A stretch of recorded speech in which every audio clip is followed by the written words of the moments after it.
هو بيهد وبيكسر فوق يا ست الرئيس.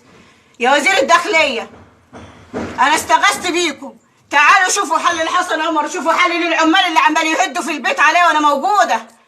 لما بيجي قرار ازاله بتيجي الشرطه تيجي دار هندسيه، وبيبقى في قرار بيبقى في توقيف لحركه السير، ومفيش سكان في المبنى. في سكان في المبنى، احياء في المبنى، انا واولادي موجودين وبيهدوا علينا البيت، بيهدوا الدور اللي فوق على الدور اللي تحت. وبعدين يعني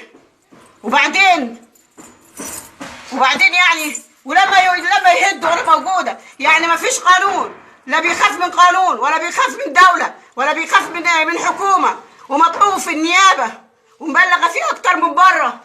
لامتى هتسيبوا الارهاب اللي بيعملوه لنا ده حسن عمر؟ الارهابي المجرم عمال يهد علينا البيت. لامتى هتسيبوه؟ وصل صوتك.